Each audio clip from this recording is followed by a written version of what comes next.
I'm Toko. I was born in Japan, and most of my life I lived there and moved to United States in 2005.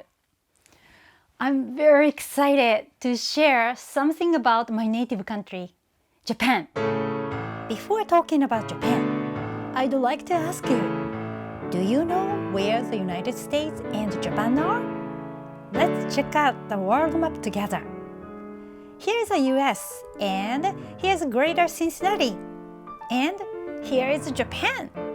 I know it's so far away. Look at the United States. To compare with the States, Japan is a small country about the size of California. But it has a long, rich history. See, Japan has a long shape. The prefecture of the northernmost Japan is...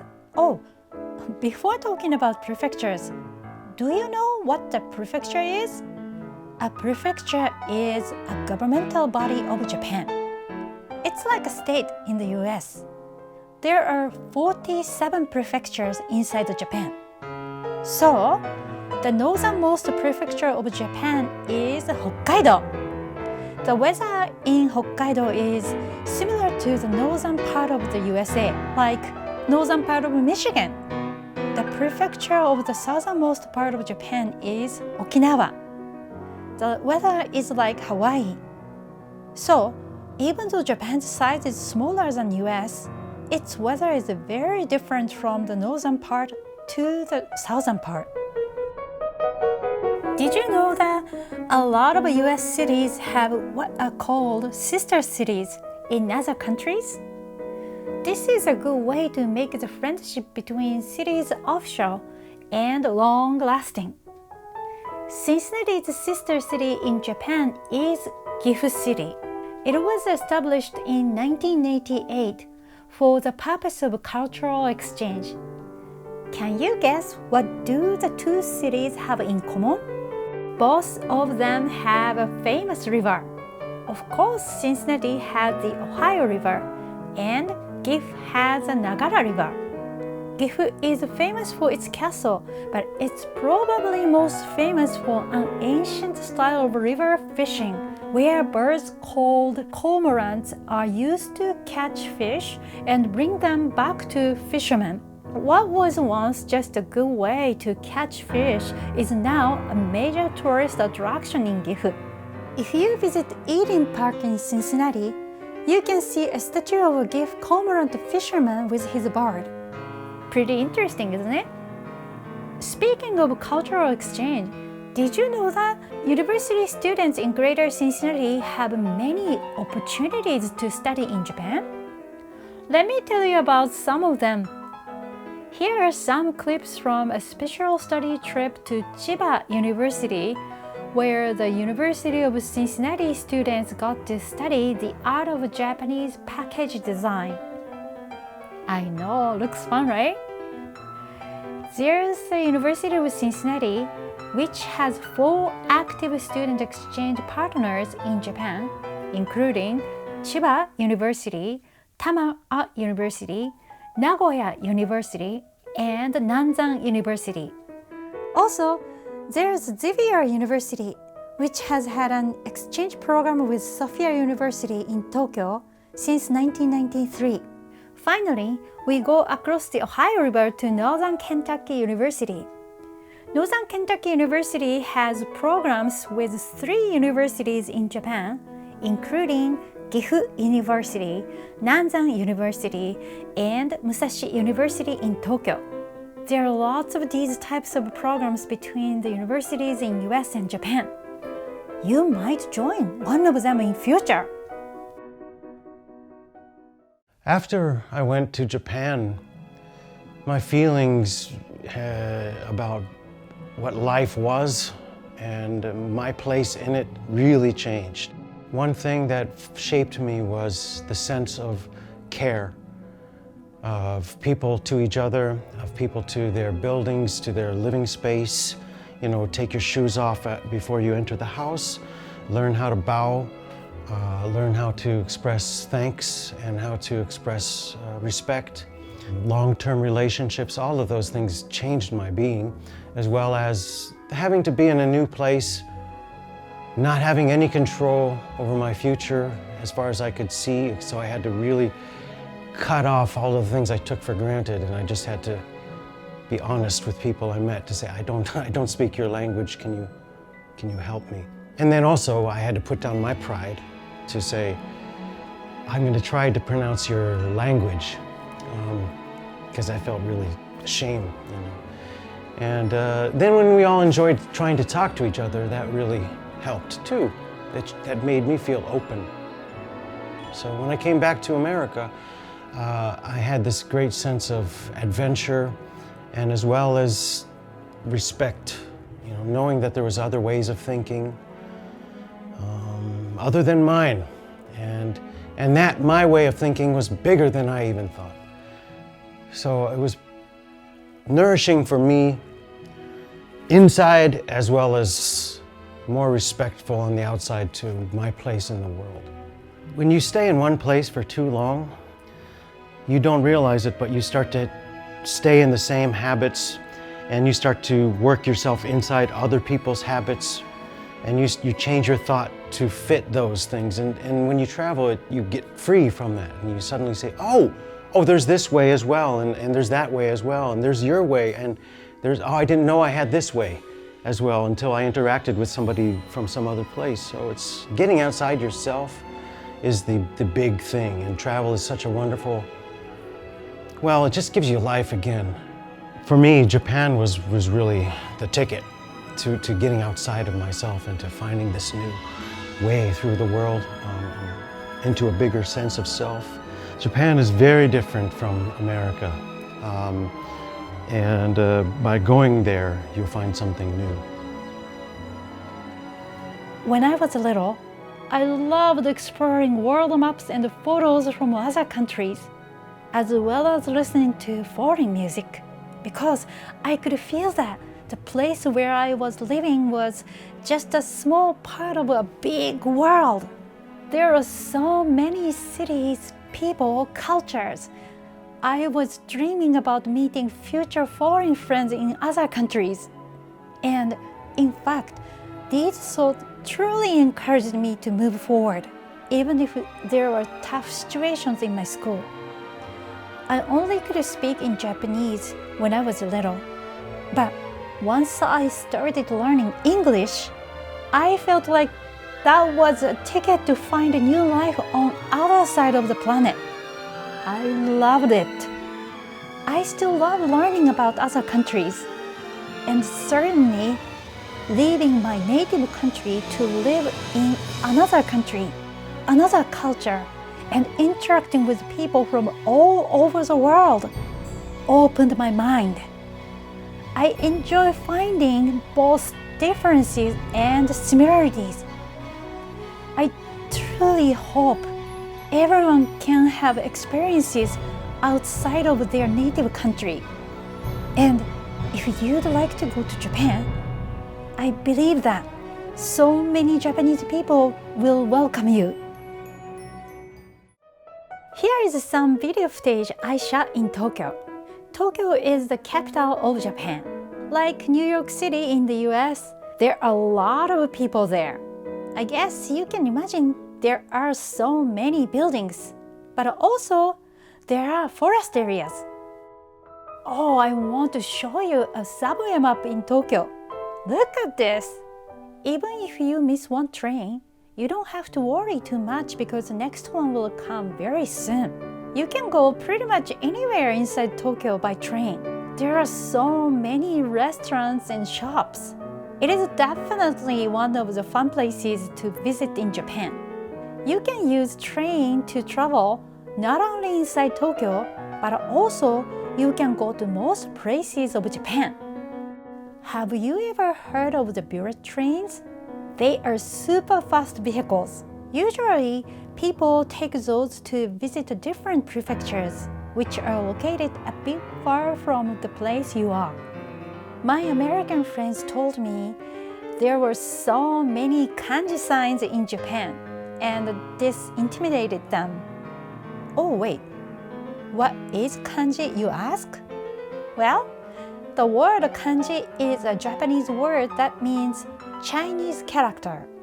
Japan adopted this system of writing from China over 1,000 years ago, and we still use it today. Well, English signs are increasing in Japan more than before, but I understand what my friend meant. So, I'd like to talk about kanji a little bit so that you may feel less intimidated. Each kanji symbol has its own meaning and corresponds to a word. By combining characters, more words can be created. There are 4 different types of kanji: pictograph, logogram, compound ideograph, and derivative characters. It sounds complicated, doesn't it? Don't worry, you don't need to remember these, but I'd like to show you some of them for fun. Look at this picture. Mountain, river, tree. The shape of each element became its kanji. This is called as pictogram. 1 tree, 2 more trees became a forest. Here is a person who is resting under the tree. It became the kanji symbol for rest. This one is called a compound ideograph. Interesting? If you want to know more, of course you can. I recommend to take Japanese class in future. Even though I was born and raised in Japan, I don't know everything about it. Like I said, there are 47 prefectures inside Japan. So I got an idea. I asked Japanese people on Twitter, if you have photos of Japan, could you share them with me so that I can share with students in the United States? I didn't know if anyone would respond. Then, the next day, many people started sending me photos from all prefectures of Japan. So, from here, I'd love to share those pictures with you. Oh, but before showing photos of each prefecture, I'd love to show some of the food photos they sent. A lot of the magic of my journey there was because of the food. Because the food was both so full of adventure and unexpected tastes, but also very fresh and appealing celebration feeling when every time I ate the food. It was a celebration of color, celebration of texture, a celebration of freshness and temperature. Also, the way that it was just, everything was small bites, but one bite was a whole meal. So you felt like it was so poetic in every bite, every chew. They eat food that's very fresh and according to the season, so that you know that you're eating vegetables that have been harvested, the time that you're supposed to eat it. It's not preserved. So they're very in touch with nature, the flow of nature. And you get, when you eat the food, you feel like you're in touch with nature as well as the politeness and the poetry of being together in a wonderful eating situation with people. It's a whole aesthetic, rich, deeply wonderful experience. Also, several people sent me photos of a monument commemorating disasters. There are many of these monuments all over Japan, especially after big earthquakes and huge tidal waves called tsunamis. They remain to teach future generations about the memory of the disasters and remind people to prepare and survive the next one. Also, there are photos of exciting festivals. Looks fun, right? There are many traditional festivals in Japan. One of the reasons Japanese people celebrate traditional festivals is to pray and show appreciation to gods. Newer festivals are more for communities and seasonal celebrations. Festivals are some of the most important parts of Japanese life, for sure. I just told you about the seasonal celebrations. In addition, I'd love to mention the cherry blossom viewing in spring in Japan. It's not a specific festival. Also, there are many festivals for cherry blossoms in different places. Lots of Japanese people enjoy and celebrate cherry trees during the blossom season. A cherry tree is called sakura in Japanese. They are known for their beautiful blossoms, which don't last for a long time but give people much joy. There is a story about the origin of cherry blossom viewing, which is called ohanami in Japanese. I'd like to share it with you. When the cherry blossoms are blooming, it is also the time of planting rice. Old days in Japan, the mountain god came down to the places people lived when they were about to plant rice. So, people welcome the mountain god and share food and sake, which is rice wine, with the god under the cherry blossoms, and they prayed for good harvest. Still today, so many Japanese people gather together each year to enjoy and celebrate under the cherry blossoms. It's simply because the flowers are so beautiful and fun. Do you know Old Park in Cincinnati? Old Park is home to a grove of Japanese cherry trees that have an interesting history. In the 1930s, 1,000 Japanese cherry trees were given to the city as a gift to Mayor Russell Wilson. Since then, Cincinnati Park staff have planted additional trees to maintain the grove's majestic character. In 2008, the Japan-American Society of Greater Cincinnati planted 121 more Japanese cherry trees called Somei Yoshino in the grove. Oh, I mentioned the Japan-American Society of Greater Cincinnati but didn't explain what that is. This is one of the larger Japan-related organizations in Greater Cincinnati. They were established in 1988 to help connect the people of Japan with the residents of Greater Cincinnati.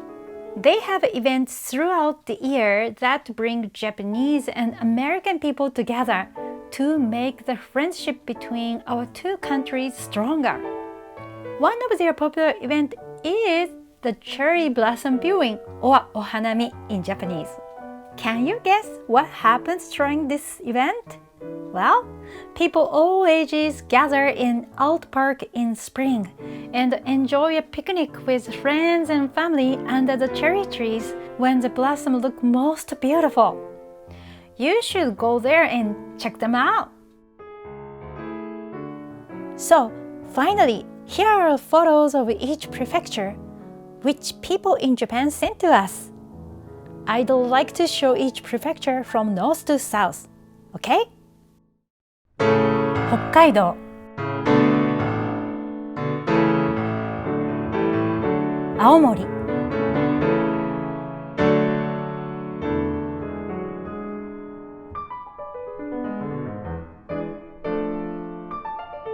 岩手、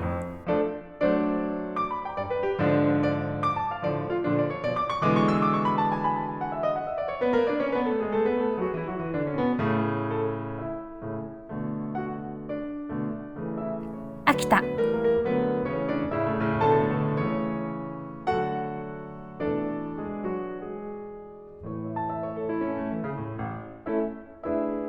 山形、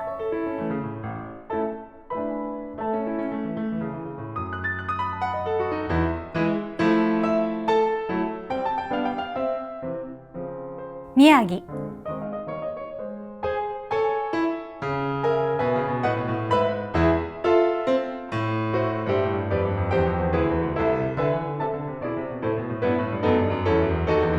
福島、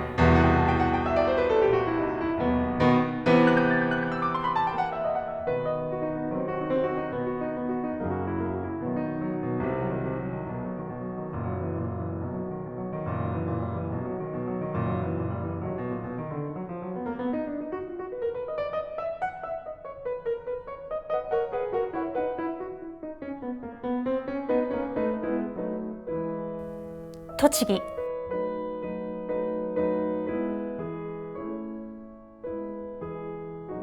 茨城、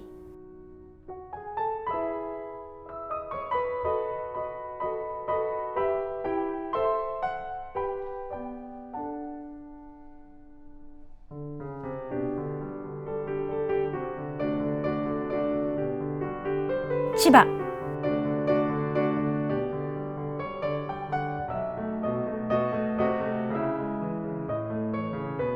群馬、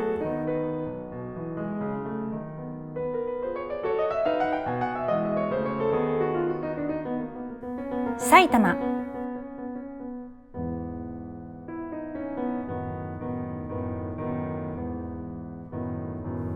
東京、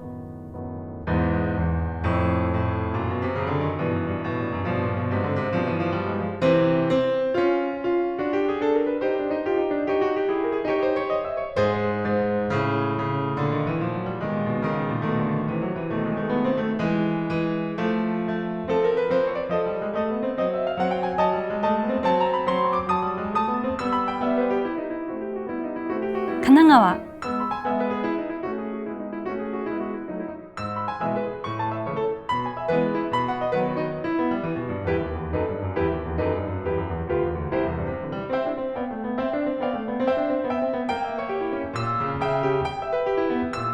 山梨、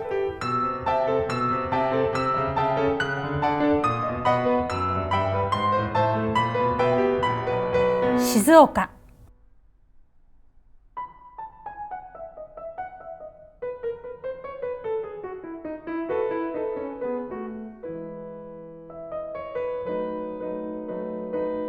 長野、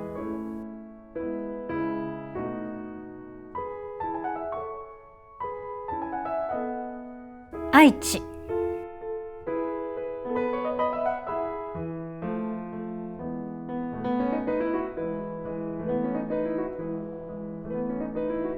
岐阜、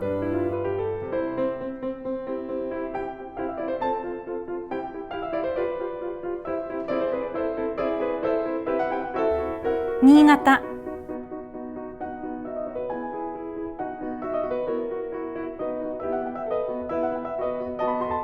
富山、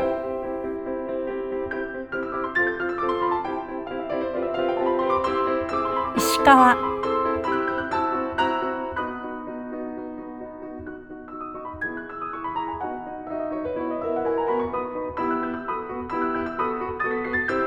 福井、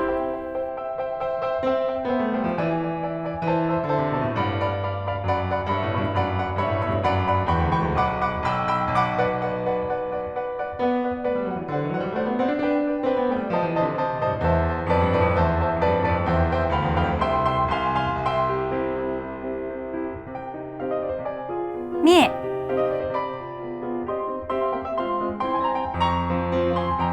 滋賀、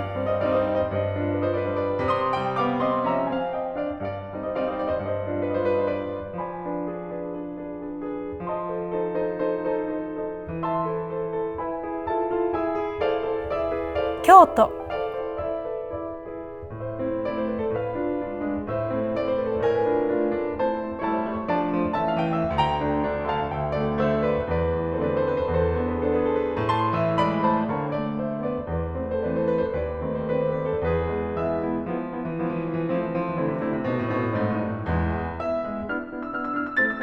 奈良、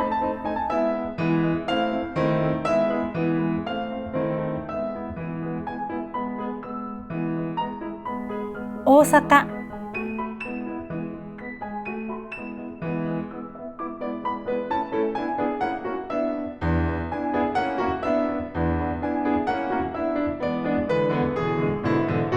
和歌山、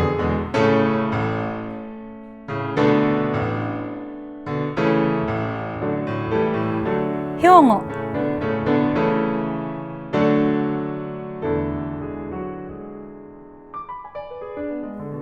鳥取、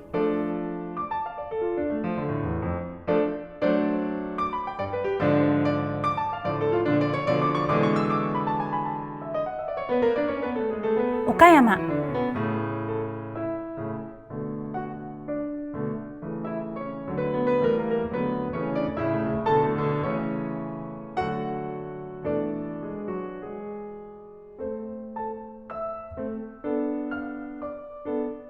島根、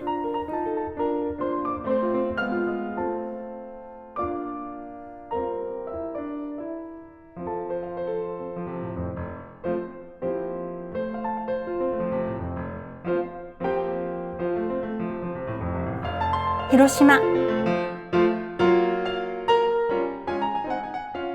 A few people sent me the atomic bomb dome photos. It was designated a UNESCO World Heritage Site in 1996. According to the UNESCO website, the Hiroshima Peace Memorial Genbaku Dome was the only structure left standing in the area where the first atomic bomb exploded on 6 August 1945. Through the effort of many people, including those of the city of Hiroshima, it has been preserved in the same state as immediately after the bombing. Not only is it the stark and powerful symbol of the most destructive force ever created by humankind, it also expresses the hope for world peace and the ultimate elimination of all nuclear weapons.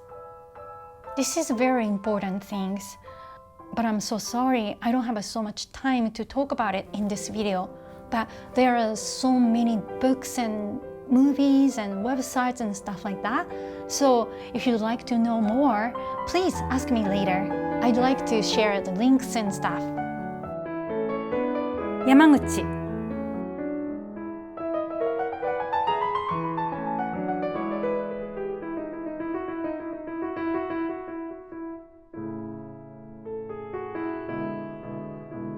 香川、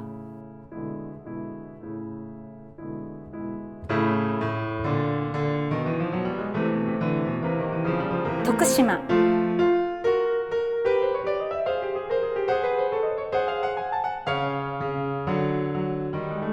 高知、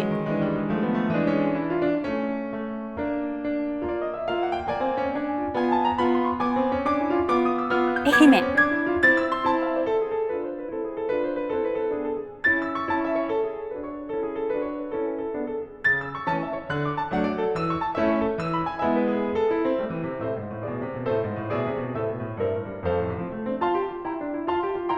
大分、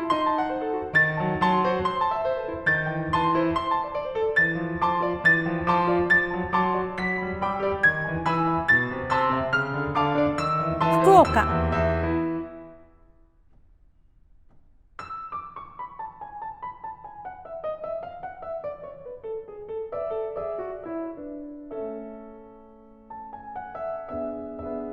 宮崎、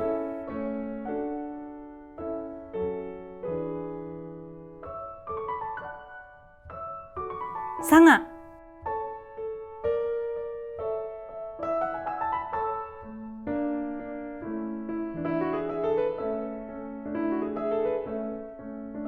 長崎、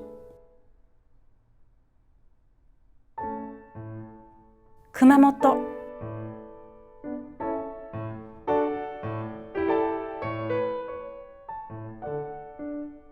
鹿児島、